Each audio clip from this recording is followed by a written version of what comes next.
All right, welcome back. You know the book, and we are in chapter. Oh, he's banging out there. That's all right. The chapter is chapter 18, I think, maybe 19, and it's called Two Bad Children. Molly and Peter were very upset. Mother had got their wishing chair in the study, and if it grew its wings there, the grown-ups might see them, and then their great secret would be known. Whatever could be done about it? Chingy had no ideas at all. He simply didn't know how to get the chair back into the playroom. If they just took it back, Mother would notice and would have brought it back into the house again. Peter and Molly thought very hard how to get the chair for their own again, and at last Molly had an idea. She and Peter ran down to the playroom to tell Chingy. "This is my idea," said Molly. "It's a very naughty one and we shall get into trouble, but I don't see how we can help it. After all, it is our chair." "Go on, tell us your plan," said Peter. "It's this," said Molly. "Let's spill things over the chair, and tear the seat or something, and scratch the legs. Then, when Mother sees it dirty and scratched and how torn it is, she won't think it's good enough for the study, and perhaps we can have it back again." "I say, that's a really good idea," said Peter and Chingy together. "But we shall get into trouble," said Peter. "You know how Mother hates us to mess up things. That's why we have this playroom at the bottom of the garden, so that we can do as we like and not spoil things in the dining room or the drawing room or the study in the house." "Well, even if we do get into trouble, it will be worth it if we can get back our chair," said Molly. "I don't mind being punished if we can go on some more adventures." "All right," said Peter. "I don't either. What shall we do first?"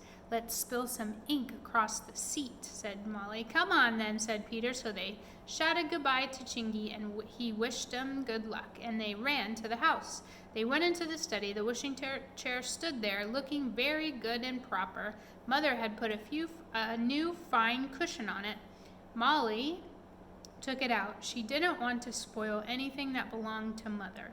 Peter got the ink bottle, and the two children emptied ink across the seat of the chair. Then they went to tell Mother. She was cross. "How very, very careless of you," she scolded. "You shall not go out to tea today, Peter and Molly. I am very much annoyed with you. It's a good thing the ink didn't get on my new cushion." Molly and Peter said nothing. They did not go out to tea that day, and they were sad about it, but they kept thinking that perhaps they might get their wishing chair back, so they did not get too unhappy. The next day, Peter sat in the wishing chair and kicked his boots against the legs as hard as he could, so that they were scratched and dented. Mother heard him kicking and put her head into the study so steady to see what was going on there. "Peter," she cried, "why aren't you out in the garden on this fine day? And do stop kicking your feet against the chair. Oh, you bad boy, see what you have done."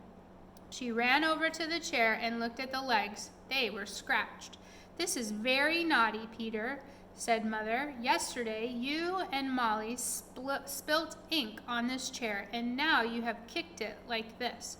You will go to bed for the rest of the day." Poor Peter! He went very red, but he marched upstairs without a word. It was horrible to have been so careless with a chair, especially one he loved so much, but still, somehow or other, he had to get back into the playroom. Suppose it grew its wings when Mother was sitting and it flew away with her on it. Whatever would she do? She'd be so frightened. Molly was sorry that Peter had been sent to bed. She crept into his room and gave him a piece of chocolate to eat. "I'm going to slit the seat now," she whispered. "I expect I'll be sent to bed too, but surely after that, Mother will say the chair isn't good enough for the study, and we'll have our chair back again." So Molly went downstairs and took her work basket into the study. She got out her scissors and began to cut out some doll's clothes, and then, oh dear, she ran her scissors into the seat of the chair and made a big cut. Mother came in after a while, and she saw the slit at once. She stared in horror. "Molly, did you do that?" I'm afraid I did, said Molly. Oh, here's the picture.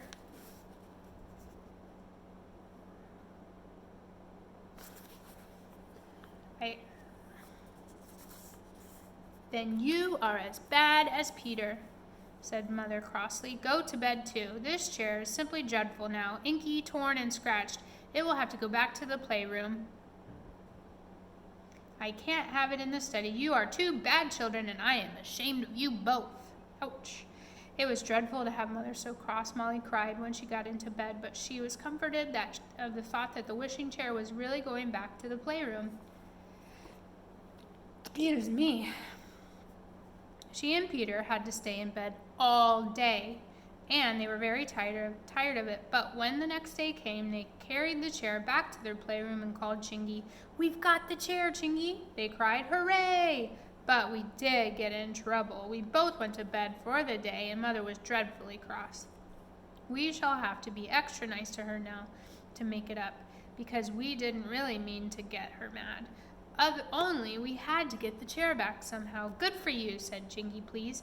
He looked at the chair and grinned. My word, he said. You did do some damage to it, didn't you? What a mess it's in, Molly.